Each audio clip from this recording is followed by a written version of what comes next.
हरीश भारती एवं अनूप भारती द्वारा किए गए भवन में संस्थापक डॉक्टर माधुरी भारद्वाज द्वारा अपना घर आश्रम का हुआ शुभारंभ।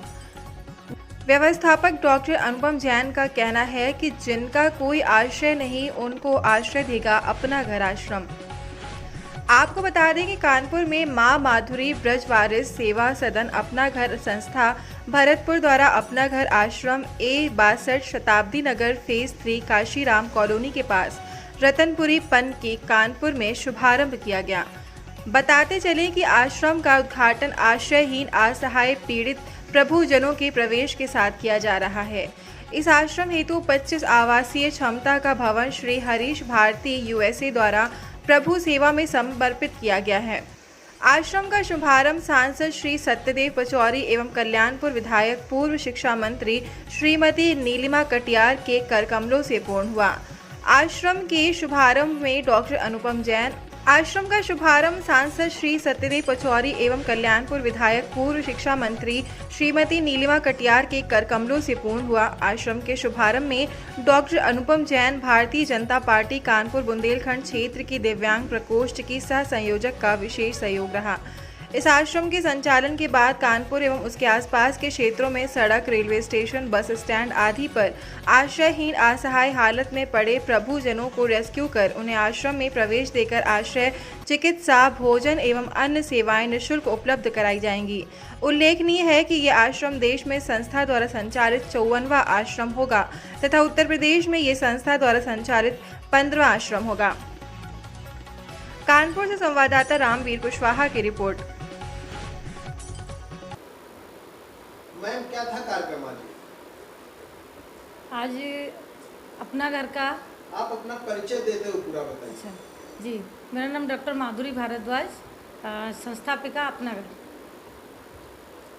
आज हमने अपनी 58 ब्रांच कानपुर में स्टार्ट की है अपना घर की, और बस आज यही प्रोग्राम था। यहाँ प्रभु जी प्रवेश का किया है और आज से फाइनली आश्रम शुरू हो गया है।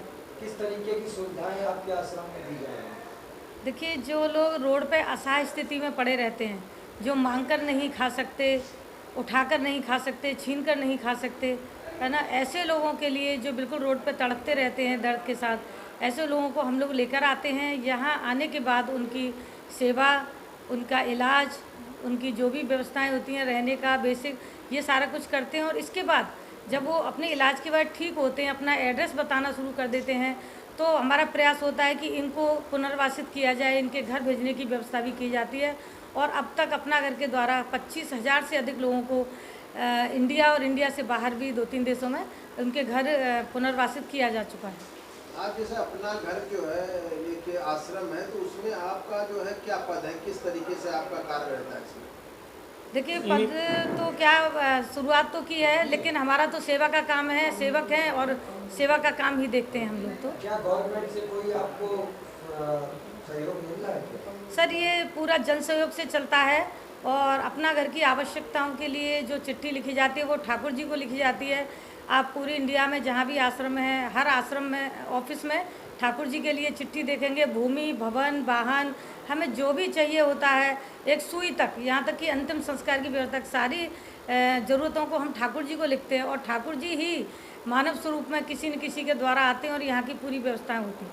अच्छा, जो आपके यहाँ लोग आते हैं, जिनकी आप लोग सेवा करते हैं, उसमें एज ए प्रभु नाम संबोधित करते हैं, इसके पीछे क्या मायने है? देखिए, एक ये तो हमारा भाव है, अंदर से श्रद्धा है कि जब हमारे मन में ये भाव होगा कि हम प्रभु की सेवा करते हैं, वही भाव होता है ना, तो एक श्रद्धा अपने आप होती है प्रभु नाम से। तो ये भी प्रभु स्वरूप हैं, ये भी नारायण स्वरूप हैं, हम ये मानते हैं। और इनकी सेवा के लिए जो भाव अंदर से होता है, तभी अच्छे से इनकी सेवा कर पाते हैं। ये साक्षात प्रभु हैं और हम मानते हैं कि ये अपना नहीं, ये हमारा उद्धार करने के लिए आए हम सबको।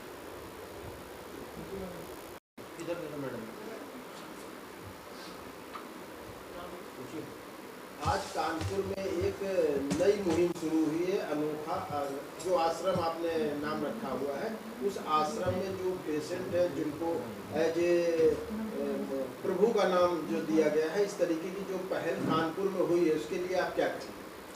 ये कानपुर देते हो बताइए। मैं डॉक्टर अनुपम जैन, क्षेत्रीय सह संयोजक दिव्यांग प्रकोष्ठ भारतीय जनता पार्टी से हूँ। मैं ये कहना चाहूँगी कि ये अपना घर करके जो आश्रम यहाँ खोला गया है कानपुर में, ये हम लोग के लिए बड़े सौभाग्य की बात है। और हमें लगता है कि जो सेवा भाव हम दिव्यांगों के लिए करते चले आ रहे थे इतने लंबे समय से, उसमें ये और एक ऐड ऑन हो गया है।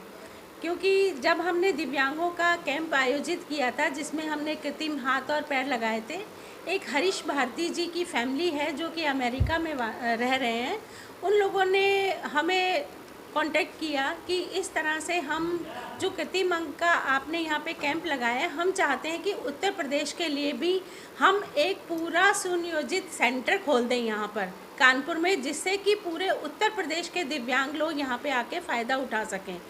तो उन्होंने अपने माध्यम से यहाँ पे एक सेंटर दिव्यांगजन के लिए भी यहाँ पे शुरू किया है, जिसमें कि मशीनरी वगैरह सब लग चुकी है और उसका धीरे धीरे से शुभारंभ हो रहा है और दिव्यांगजन आकर के उसमें लाभ ले सकते हैं। इसी तरह से उन्हीं का एक भवन यहाँ पर पनकी में ये मौजूद था और उन्होंने अपना घर आश्रम को ये डोनेट किया और डोनेट करने से इस भाव से कि यहाँ पे नारायण स्वरूप जो निराश्रित लोग हैं, जो सड़क के आसपास में रहते हैं, उन लोगों को ला कर के यहाँ अपना घर की संस्था के लोग आकर के यहाँ पे सेवा करेंगे और अपना घर संस्था से उन्होंने कांटेक्ट करके ये भवन उनको दे दिया।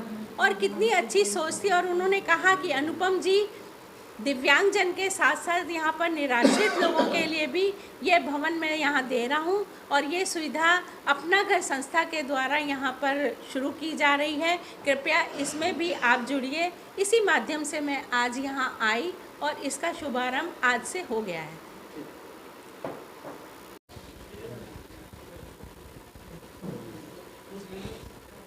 दीदी, कानपुर में ये पहला ऐसा एक आश्रम है, क्या कहना चाहती हैं? इस तरीके के जो लोग कार्य कर रहे हैं उनके लिए क्या कहना चाहती हैं?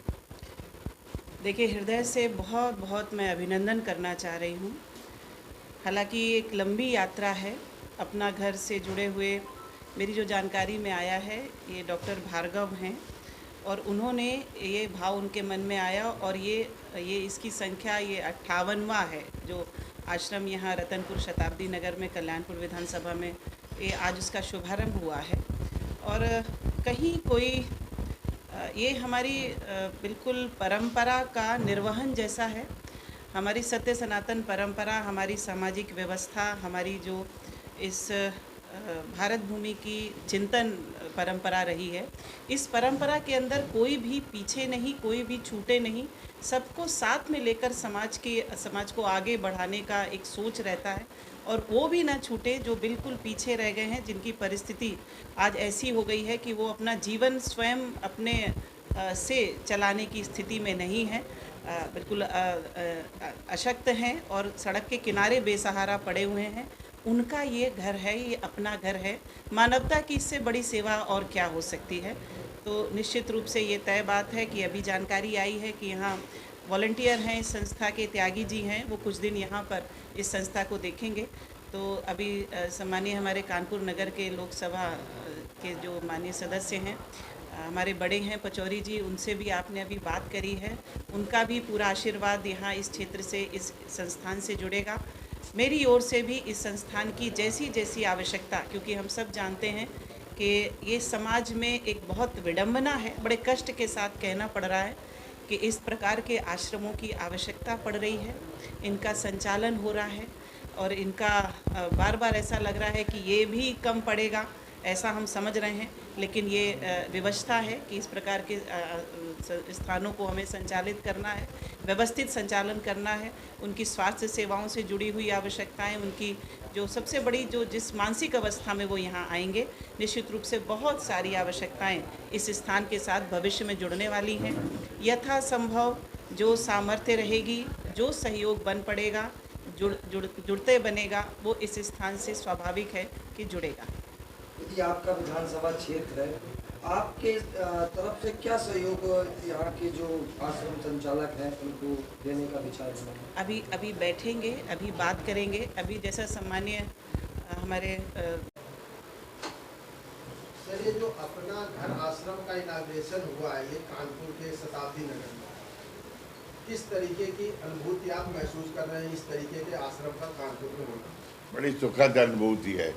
बड़ी शांति मिल रही है और मन में भाव भी उठ रहा है कि प्रकार के आश्रमों से समाज सेवी संगठन और समाज सेवी लोग जुटे, क्योंकि सेवा का भाव तो भारत की संस्कृति में है, लोगों के मन में भी है, लेकिन कोई ना कोई रास्ता ढूंढते हैं।